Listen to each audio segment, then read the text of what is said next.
Richard Ward, the game clock operator's fault. The box just malfunctioned. They have brought out another one, trying to replace it, and they will test that to see if the horn will work. If not, here is the solution. They have a hand horn, just like the old motorboats. And they will use this if they can't get their electrical horn to go off. All right, Craig. Yeah, we were all waiting for the horn to end the quarter, and then Jack Neese realizing there was a malfunction. Well, Sake, when he played with Kenny Anderson and Dan Issel at Batavia High School, that's the way they ended quarters with all the noise in that building. That's what they had to use.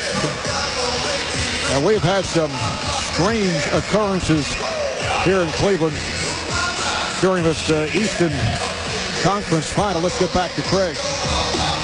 Well, you know, Marv, it's been an unusual situation for Cleveland to be playing this deep into the playoffs. You mentioned their first game in June. We've had several things happen. Remember back in game one, we had those pyro jets in the scoreboard. The next thing you knew, the condensation from the ice falling out of the scoreboard onto the floor.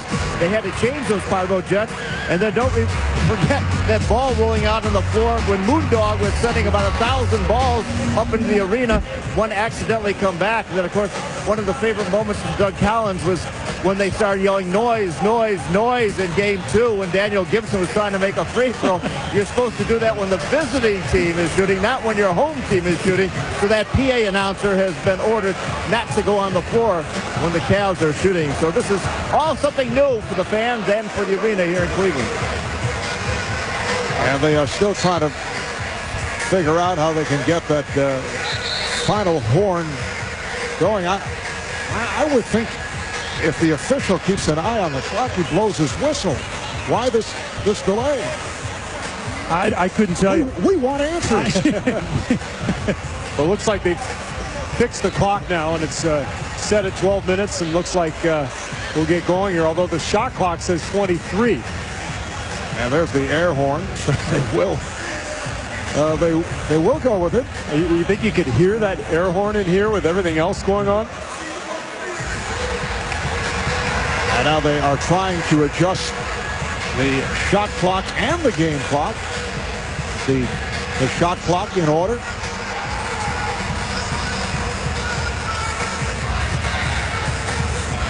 So we're trying to get the second quarter underway of this game 6 of the Eastern Conference final. Pistons taking the first 2 games by the identical score at the Palace, won by the Cavs, as LeBron put together one of the most remarkable performances in NBA playoff history. Hit 12 of his last 17 shots, 48 points, 18 of 33 overall.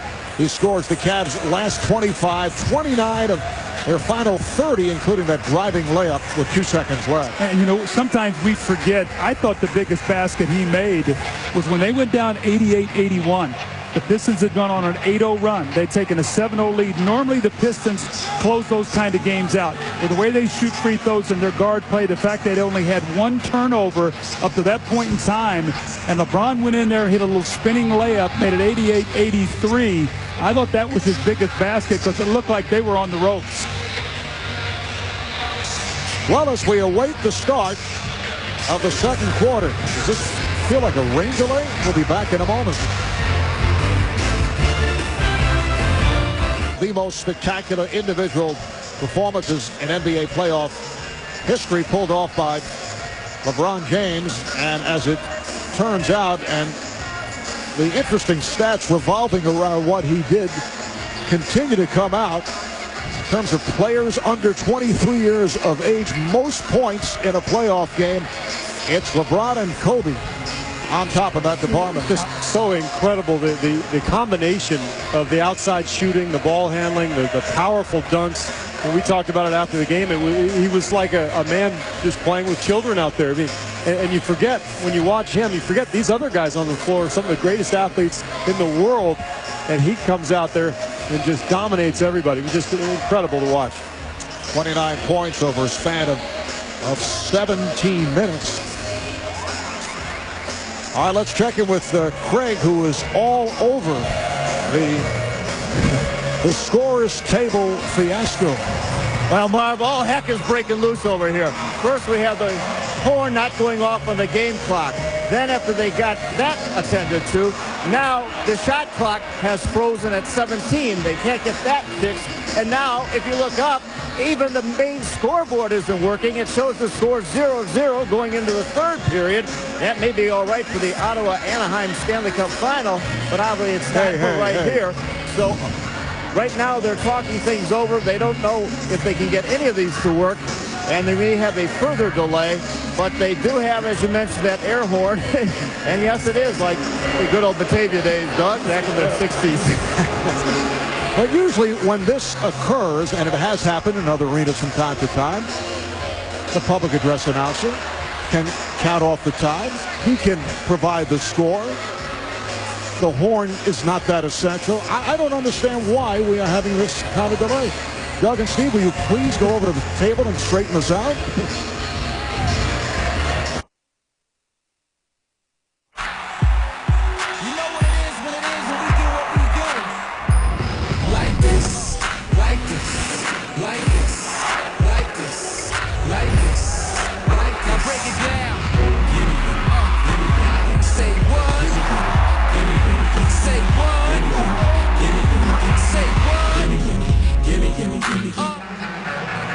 One of the most impressive outings in playoff history, pulled off by LeBron James in Game 5 Thursday night at the Palace of Auburn Hills. You have to wonder what effect this delay will have on both teams, particularly the Cavaliers are off to the good start with a 27-21 lead after one quarter. I went through this a couple times as a player when Daryl Dawkins broke backboards, and you had to go back into the locker room and you sat, and it took about anywhere from 35 to 40 minutes, and you come out, and it's a different kind of thing because now you're trying to get back into the flow of the game.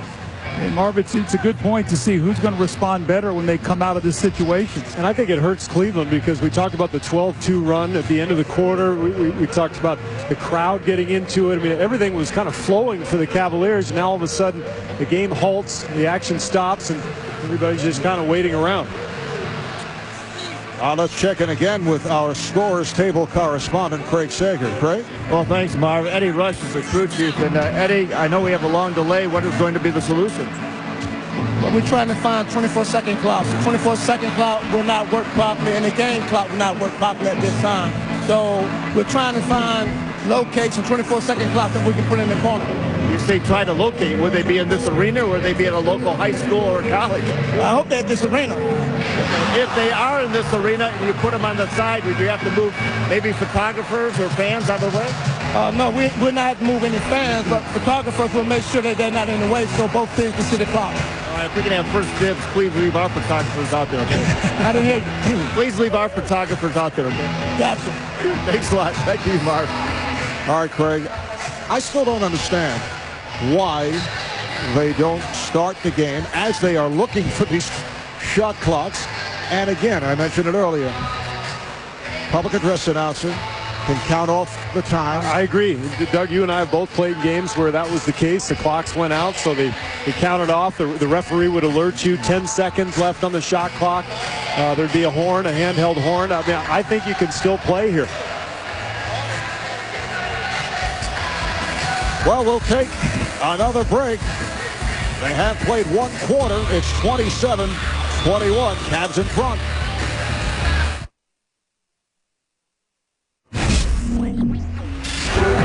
Right down in the first quarter, no horn on 000. They're going to change the clock. We have no horn, so they're going to bring in a new box. Is everything else operating properly besides the horn? Yeah, I think. One thing we got to remember on the clock now is that we still can use replay. The officiating crew headed by N.F. Rush, working with Jack Neese and Joe DeRosa. And they continue to have problems with the game clock, the shot clock. I don't think the horn is a factor. Now, I tell you, something will be a factor, Marv, is these guys have not played with the shot clocks in the corners. That's the way I always played. The shot clocks were never above the basket. Right. That's a whole different experience.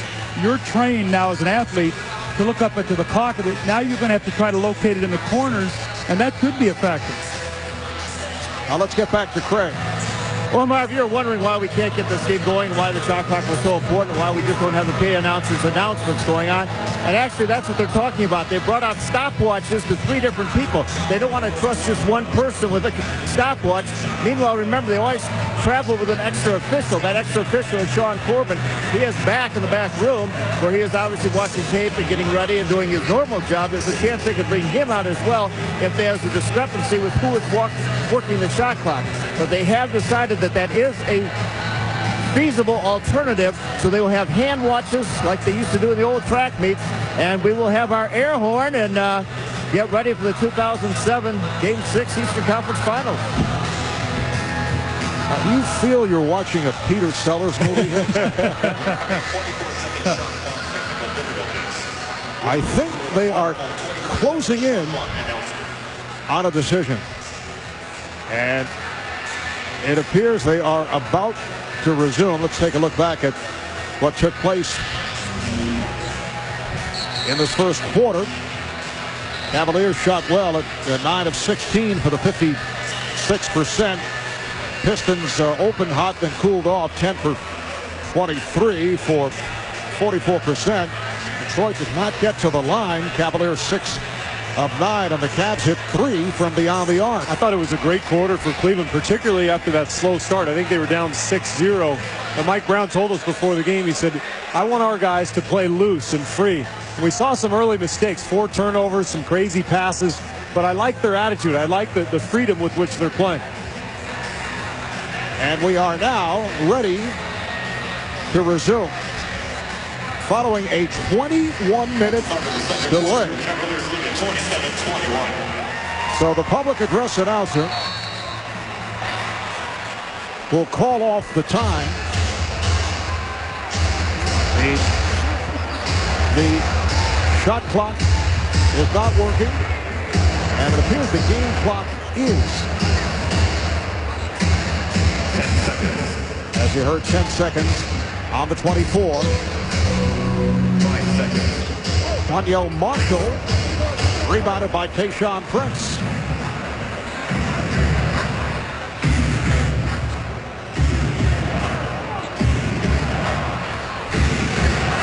Six-point Cavalier lead. 10 seconds.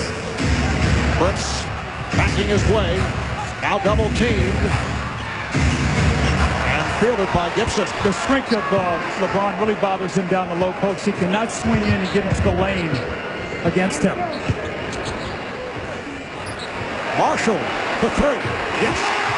Well, the delay did not bother Daniel Marshall. About, what, 30 points for Cleveland and just 2 from LeBron James. We're going to see an illegal 3-second call on Daniel Marshall. But I think maybe the Cavaliers players maybe took that personally the other night when LeBron scored 29 out of 30. I think they decided to come in here tonight and maybe contribute a little of their own. Well, now, if you have this strategy, you're going to force these guys to beat you. Now that they start getting hot, then do you go cover them and then open up to LeBron, or do you stay with it the entire time and say, we're going to stick with this the whole night, and these guys are going to have to make shots for 48 minutes? Chauncey Billups had problems at the line the other night and misses on that technical off the defensive 3. 10 seconds. And that is deflected and a foul. Apparently the scoreboard is not working. Daniel Marshall called on the foul, so the public address announcer, Olivier Cedra, very much in the spotlight. We'll hear him in the background on a regular basis until we bring on a 24-second clock. And as Wallace fires it, well, we get the indication the basket counts. And the foul.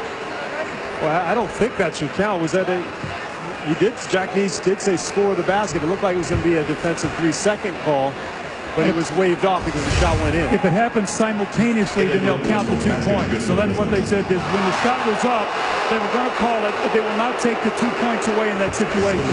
So no foul, but the bucket by Wallace is ruled good, and it's a 30-23 Cavalier lead. We are early in the second quarter. Jones trying to get it inside. Varejao on the recovery. Here's Varejao. And it's handled by Gibson in the back court. It was deflected there by the Pistons.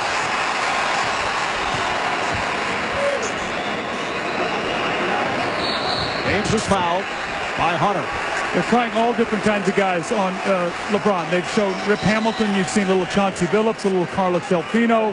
You've seen Lindsey Hunter. You've seen some traps. They're trying to give him different looks all the time. And LeBron understands that Lindsey, if he can square him up and get it by him, there's no way Lindsey is strong enough. I mean, he is exceptionally quick, but LeBron is just too powerful.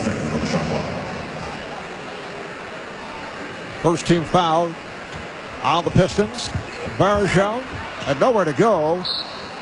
And that is last touched by Hamilton. Well, it's too bad. There was such a great flow to that first quarter. It was maybe the best quarter we've seen in terms of pace and up-tempo basketball. And then we had that 21-minute delay. And now the game seems a little disjointed. And the players are sort of playing that way.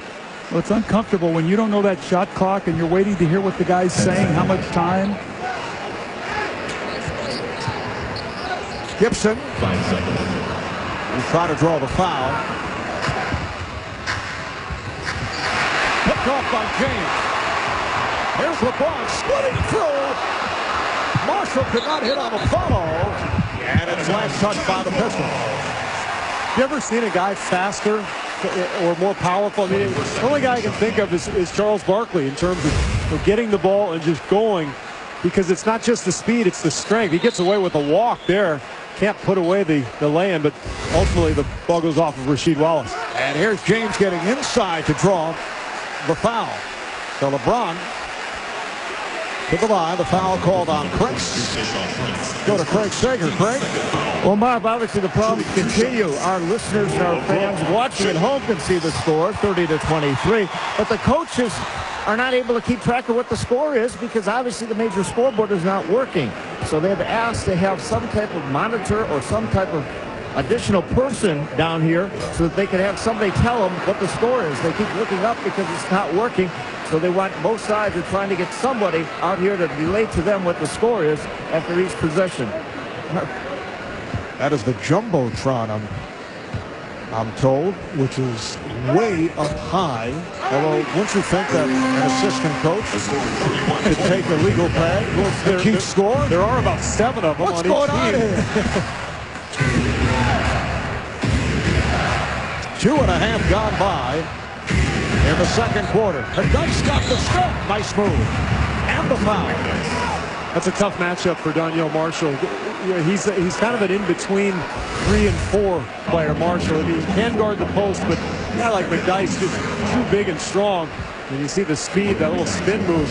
That's Antonio McDyess. He's really picked it up the last couple of games. I think McDyess likes it when he can feel where you are and he spins off of you. If I'm Marshall, I might, give him a little bump there and then take a step back so he can't feel my presence. Earl Monroe was great at that. He loved to feel your contact, and he would just spin off you. He was one of the best I've ever seen at doing that. Marshall for 3. Way off. Rebounded by Prince.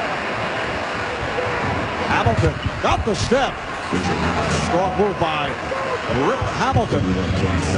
The Pistons are within 4. Jones for 3. Hamilton is on it.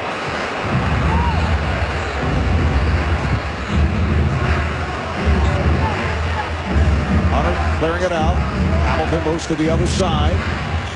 Wallace gets down low but could not get to that pass. Oh, Varejao went behind the back. Varejao out of control. Rebounded by McDyess, tied up by James. Give the ball to the guard. LeBron is on the wing. Throw it to him. Let him make the play. I think what's happened is guys are sort of short-circuited like the scoreboard right now. I've never seen so many bad plays in a row. Well, here's that well-known point guard, Anderson Varejao, going behind the back.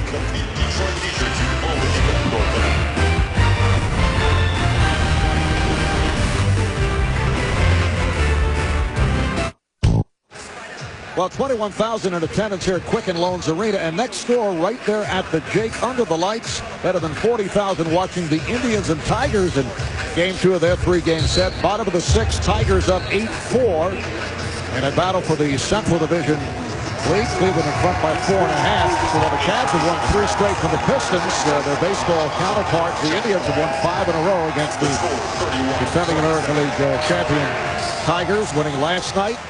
5 in the 9th for that 12-11 victory, and you just saw it out on the plaza between the arena and the stadium. Hundreds watching the big screen, taking in the Pistons and the Cavaliers. It's the 3rd jump ball of the first half. What a magical night for Cleveland. This is such a long-suffering city, sports town. Ilgauskas gets his shot blocked.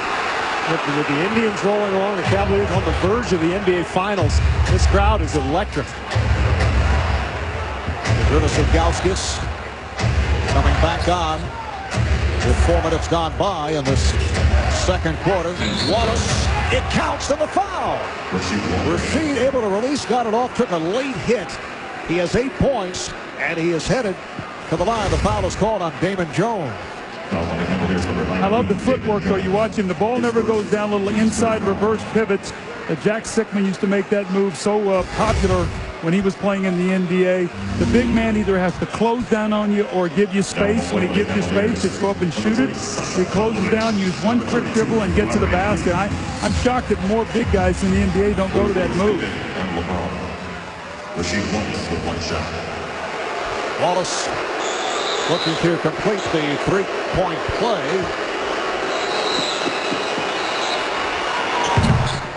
So the Cavaliers, who led by as many as 9, now have a 1-point lead. The Pistons with 7 unanswered.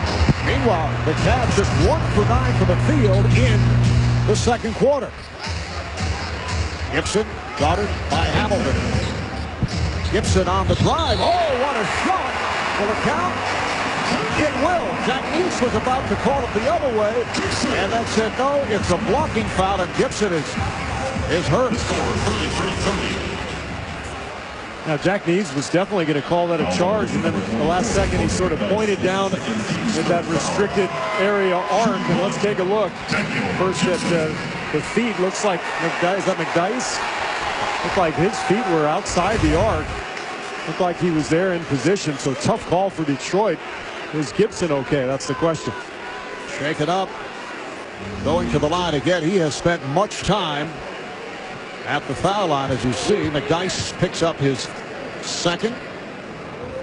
Daniel Gibson, game 4, had a career night, 21 points. He was 12 for 12 at the line. Cavaliers by 4. Marv Albert, Steve Kerr, Doug Collins, Craig Sager. For those of you who may have just tuned in, we had a 21-minute delay as Wallace is off the mark and it's handled by Pavlovich. He caused some problems with the game clock, the shot clock, the scoreboard. The public address announcer is calling off the 24-second clock. That pass picked off by Wallace. Here comes Prince. Prince extends, not able to score. And back comes Hughes. Well, I thought they got away with the block there. I mean, that should have been a foul. Prince should be at the free throw line right now. That's 3 on McDyess. You know, it's interesting. LeBron is out of the game right now, and I don't know if it's because of habit of the substitution, but there's been so much rest. We had a 21-minute delay. I'm not so sure he needs to sit out too much here in this game. Although I guess with the 50-plus minutes the other night, maybe Mike Brown feels like at some point tonight he's going to have to get him a rest. And you know he doesn't want to sit him down in the second half. 14 foul. Charge to Detroit. McDyess departs, as does Hunter, Weber, and Phillips. Check in. Hughes and Gibson at the guards. Barajat, Ilgauskas, and Pavlovich up front. 5 on the shot clock. Here's Pavlovich, blocked and fouled by Wallace. And Rasheed gives that look. One of the things that Cleveland has done over the last 3 games, Marv, is in the first 2 games, they were flipping a lot of shots at the basket. And Rasheed blocked 9 shots. He altered a lot of the others. And what they've done now in the last 3 games, and we've seen early in this game, is when the Detroit big men get in the air, watch him just throw himself into the shot blocker and get to the line. And that's what you have to do. If the big man is going to leave his feet and expose himself, you've got to create the contact. Wallace with his first foul, but upset about the call. Well, if the Pistons can win here tonight, this series goes to a Game 7 Monday back at the Palace of Auburn Hills. We'll have it here on TNT, coverage starting 8 o'clock Eastern Time. And looking ahead next Thursday on ABC, the NBA Finals get underway. The San Antonio Spurs await the winner of this series. It is broken up by Varejao, so the Pistons maintain possession. Good recovery here by Cleveland, though. It looked like that they were letting that lead slip away, Marv. You talked about getting up to 9, but 3-point play by Daniel Gibson, 2 free throws by, there's a foul here on Gibson, 2 by Pavlovich, has given him that 6-point lead again. Hamilton heads to the line. Fouls on the Cavaliers, number 1, Daniel Gibson. Gibson with a foul. Cavaliers with their 4th team foul. Richard Hamilton with 2 shots. Pistons 1 for 3 at the line, while the Cavs have had 14 free throws. Rip Hamilton has picked up his play. The last couple of games had that terrific Game 1 to keep the Pistons in it. The other night, 49 minutes, 26 points, and he was 12 for 12 at the line. Game 1, 24 points, 7 assists. I think the Cavaliers defense has adjusted to him pretty well. They have so much size in the backcourt with Hughes and Pavlovich and LeBron. It's very difficult for Hamilton and Prince to get the kind of looks they're normally accustomed to. 6.5 left in the first half. 4-point Cleveland lead. 10 seconds. And Varejao stepped out of bounds. They're putting in Varejao in positions to make mistakes. There's no need for Pavlovich to throw in that ball in that position. Again, that's a trapping area. That's underneath the basket, and you saw Rasheed come up. But Daniel Gibson's going to leave, and LeBron is going to come back in the game. So Mike Brown does not want to let this lead that they had slip away, because they had a pretty nice little rhythm going in this game when they were up 9. LeBron has primarily been a setup guy in this first half. He's attempted only 2 shots. One was a tip. 0 for 2. He's 3 of 5 at the line, but he does have 5 assists. There's Hamilton with a run.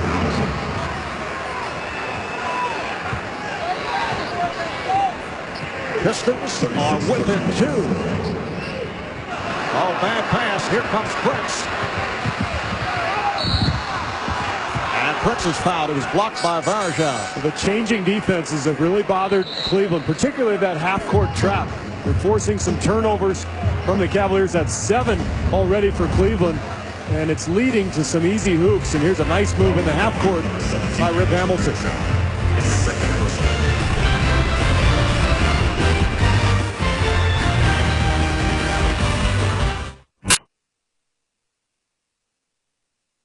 On June 6th, be there for the series premiere everyone will be talking about. One very special guest, one very funny new comedy.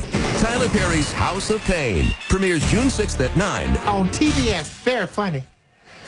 Well, the head coach of the Detroit Pistons, Flip Saunders, grew up here in Cleveland. He was 15 years old when the Cavaliers played their first season in franchise history back in 1970-71 at the old Cleveland Arena. And his memories of seeing the likes of Walt Wesley and Bingo Smith, Barry Clemens, Austin Carr during the early days of the franchise. He said he remembered being at the first game that they ever had at the Cleveland Arena. Cavaliers at the time coached by Bill Fitch, and that expansion team 15-67 in their first season of play.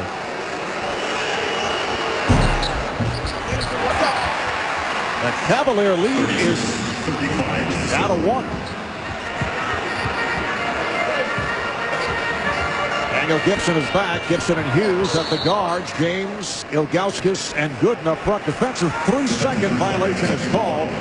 Technical foul. So the Cavs will head to the line.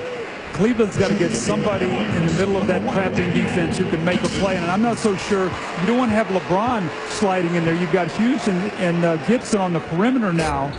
And maybe it's James that could be moving around in there. Now you've got Gooden and Ilgauskas maybe down on the baseline for open areas or whatever. But they've not done a good job of attacking because they haven't got anybody in the middle who can make a play right now.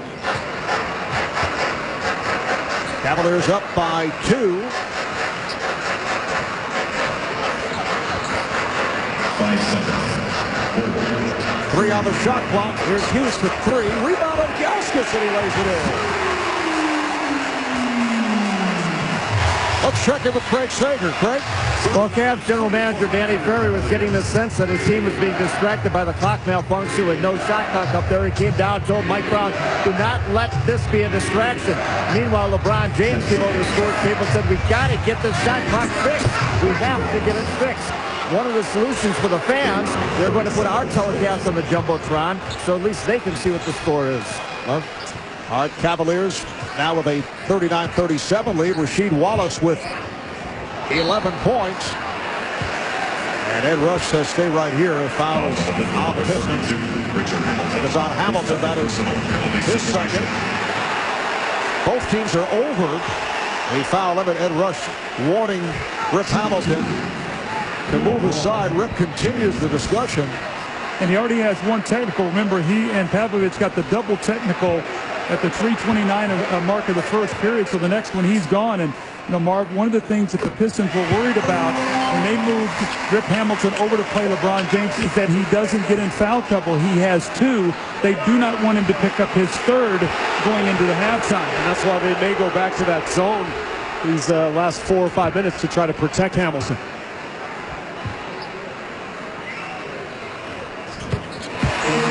LeBron with all his points at the line. 5 of 7 at the line. He does have 5 assists, 6 rebounds. He's attempted only 2 shots coming off what took place in Game 5 of Detroit. Foul is on Gibson, trying to help out, doubling up. Cavaliers over the limit. Gibson called for his second. When you foul these Detroit guards, you will pay the price during the regular season. Both of them shot almost 90% and the high 80%, 88, 89%. And Steve, you and I talked about before, that's one of the reasons why we thought the edge would go to Detroit in close basketball games with their poise that they've had, championship experience, the free throw shooting, their guard play. And that has not been the case the last 3 games. No, in fact, if you look at the free throw percentages for the series coming into tonight, both teams at 74%. Cleveland 29th in the NBA in free throw percentage. So that's been a pretty big surprise.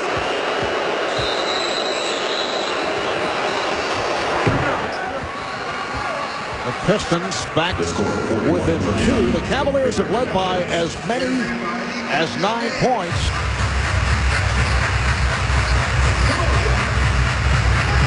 See the Pistons in this conference final have dropped off slightly at the line of 6 of 10 here in the first half. Hughes, rebound of Ilgauskas, stripped by Billups. They brought the ball down. Big men, if they get the offensive board, they've got to keep the ball high. Otherwise, those little guards are down there ready to strip the ball away.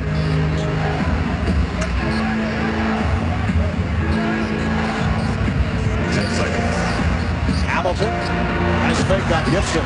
He had Gibson up in the air. Now Gibson is hobbling as he heads back up court. Too much size. That's what Rip did early in the series in Orlando and Chicago. The smaller guards did not bother him. Daniel Gibson is strong, but Rip Hamilton knows if he gets to his spot on the floor, little pump fake there, and there's no way he can defend that.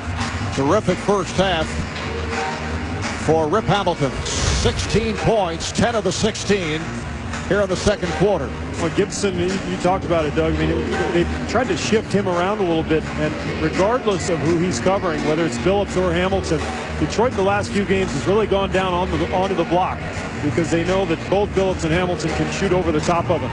Looked like Gibson, as he put the brakes on the fake by Hamilton, Came up hobbling, looked like he pulled something at his left leg. Plus what happens is when you get in a penalty, you would like Billups and Rip down there possibly drawing fouls. And all of a sudden you get back in the game by shooting free throws. Early it was all Cleveland at the free throw line. Now it's 13 of 17, and the Pistons starting to creep back in. They're 6 of 9 now from the line. Gibson sitting down. They'll check him out. The game is tied at 41. Game 6 of this best of 7 Eastern Conference final. Cavaliers with a 3-2 lead. Gooden. The tip by Ilgauskas, and it will not count. Offensive interference is called. The basket waved off. Gooden was holding his hands up like I didn't touch it. Well, let's take a look. Here's the first tip by Ilgauskas, and looked to me like Gooden got his hand on it. Now we've seen that with our children before too. I didn't touch it. The lamp just fell, and I didn't touch it. Weber trying to step back. Prince kicks it out. Hamilton played by James. Wallace. James rebounds.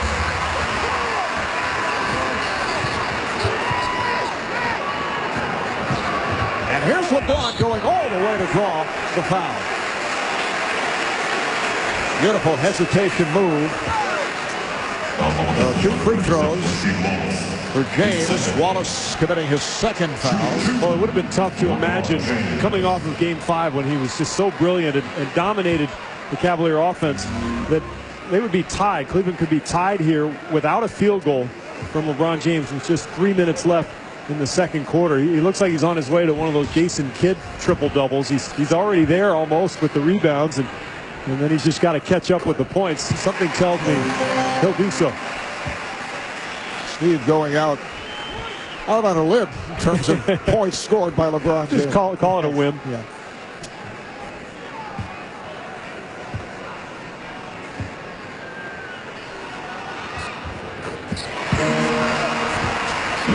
Cavaliers back up by 2, 3 minutes to play in the first half.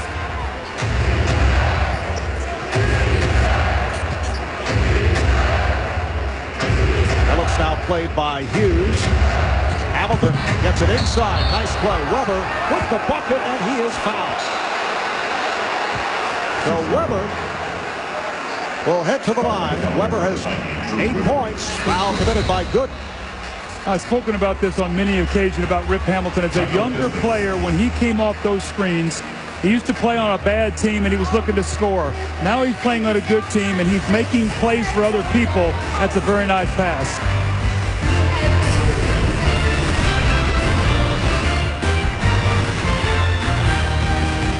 Has attempted only 2 shots. 1 was a tip, although he was fouled on several other drives, which obviously do not go down as shot attempts, but 7 of 9 at the line. He has 7 rebounds, 5 assists for his 7 points. And this game is taking on a little more of a Pistons tone here in the second quarter. I really think the clock stoppage was to their benefit. Cleveland had the pace, the tempo, the crowd, and then everything slowed down. And now all of a sudden Detroit taking care of the basketball. They only have 5 turnovers on the game. Cleveland with 9. That's one of the reasons the Pistons have 6 more field goal attempts. 3-point play for Weber. He has 9 for the game. The Pistons with their first lead since back in the first quarter when they were up 19-18. Gooden recovering that pass. 10 seconds. Hughes with the run. Nice and hard. Well, it looked like they tried to get LeBron James in the middle of that trap finally. It was a bad pass. It went off his foot, but let's continue to watch that if they're going to have to try to make plays out of the middle of that zone defense. Cavs back up by 1. Weber fouled by Ilgauskas. That's the second on Ilgauskas, who was one of 3 Cavaliers to foul out in in Game 5. Coming up on the T-Mobile halftime report. Ernie also bothered by the glare. Ernie, Charles, Kenny, and Reggie. We'll take a look back at this first half, and they will have the solution to the malfunction of the shot clock and scoreboard, game clock. Led to that long delay, 21 minutes in all, which has led to extra exposure on the public address. With the seconds on the 24 being announced. And I think sometimes, you know, when you hear 10 seconds, you don't have a visual of the clock, and you hear the PA guy say 10 seconds. Players are starting to rush a little bit. And we saw Larry Hughes score on the last possession, but as soon as he heard 10 seconds, it was like he raced into that drive. 10 seconds is a long time, but in these circumstances, it can get you a little rattled. It can jar you also as you're handling the ball. All of a sudden, there's a booming voice coming at you. It's like God speaking to you, saying, shoot the ball now. And Gooden's pass off the mark. Well, this trap has really bothered Cleveland here tonight. LeBron has not been able to get in any kind of rhythm offensively. He's saying, slow it down, calm ourselves down here a little bit. But the turnovers, and now the clock is stopping. The Pistons are shooting free throws. Weber and Rasheed, 21 points here in the first half. Hamilton, good rebound. Cavaliers have turned it over 6 times the last 7 minutes.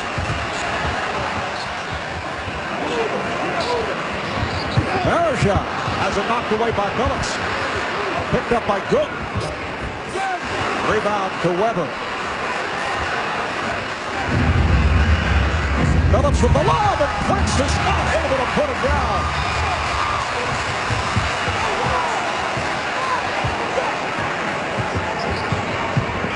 Hughes, beautiful move off the hesitation, and a foul. It's on the Pistons. Larry Hughes moving much better despite that injured left foot. The foul was called on Weber, his third. Yeah, he got him with that off arm. He doesn't like the call, and he's talking to Eddie Rush now. But it looked to me like it was pretty clear. Bergeron so active on that offensive glass. And Weber, you know, there's Weber saying, look, he's flopping. But it looked like Weber got that off arm, trying to box out maybe at the last second. Uses that off arm, and that's a push, no question. Maybe a little extracurricular from Bergeron, but no question on the foul. Jason Maxiell, the second-year player out of University of Cincinnati, has come on for the first time, replacing Chris Weber, who just picked up a third foul. Jason Maxiell had that excellent game earlier in the series.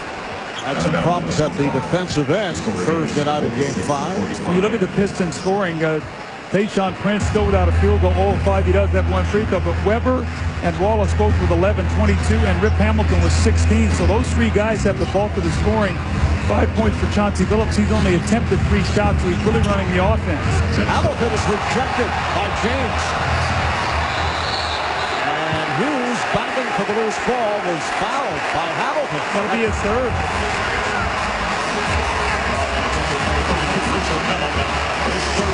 How about the block from LeBron James? And it looked like Hamilton was going to get right to the rim. He goes away from the screen.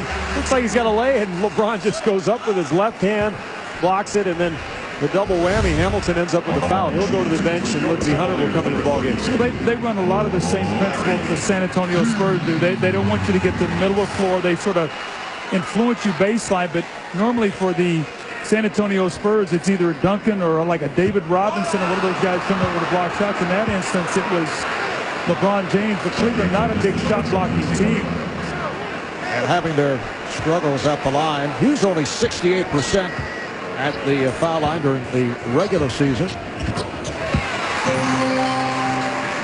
Like the 7 free throws, 16 of 23 at the foul line. We're tied at 46. Half minute left, first half.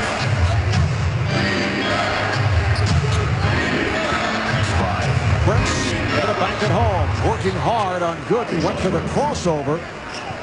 But Tayshaun, his first field goal. You know, it was interesting. He was dribbling the ball for so long, and he looked up at the shot clock because he knew it was getting down, but there was nothing there to see. They double up on James. The ball's knocked away. And a foul, a pushing foul as LeBron try to recover. It's on Prince. That's his second.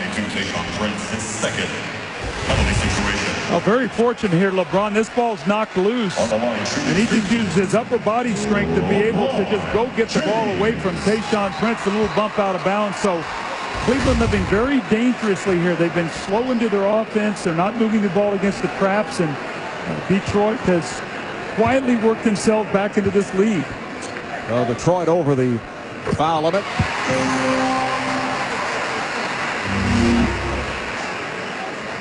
Fewest field goal attempts in a half in his playoff career. 4. He's attempted only 2 shots tonight.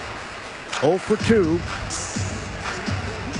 Doing it at the line and doing it with his passing. It's something that he's changed with after the first 2 games of the series. He's really been attacking. Remember, he wasn't getting to the line much games 1 and 2, but last 3 games he's averaged almost 11 free throw attempts per game. But he's taken on more of a passing role here tonight. You can see how much attention he's drawing from that Piston defense.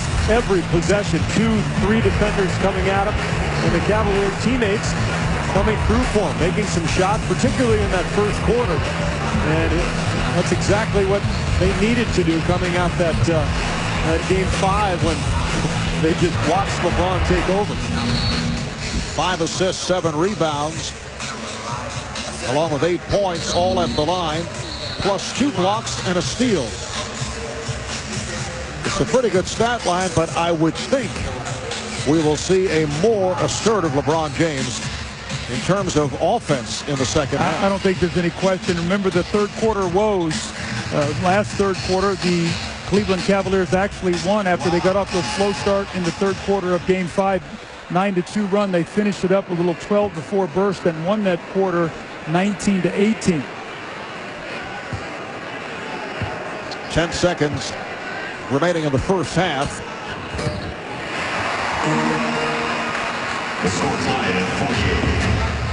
Pistons and Cavaliers tied at 48. Down to 2, down to 1. Hunter gets it off the 3. And that's the end of the first half. That's the end of the first half, and your score. The Pistons and the Cavaliers even at 48. Rip Hamilton leading Detroit with 16 points, 6 of 11 shooting, 11 for Wallace, 11 for Weber. And the high point man for the Cavaliers, LeBron James with 9. As I mentioned, all from the line. And Larry Hughes with 9 points. Let's go to Craig with Larry Hughes. Well, Larry, a great first quarter. You guys had a fairly comfortable lead. The crowd was into it, and suddenly a 21-second delay with the shot clock malfunction.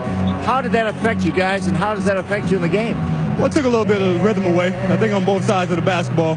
But we have to stay focused. You know, anything can happen, you know, especially during the playoffs. Seems like obviously you've been limping on this foot, taking shots at quarter zone and Novocaine before each game, but seems to be doing better tonight, is it? And if so, how much better? I'm just trying to fight through it. You know, I definitely feel it, but it's not time right now to complain about it.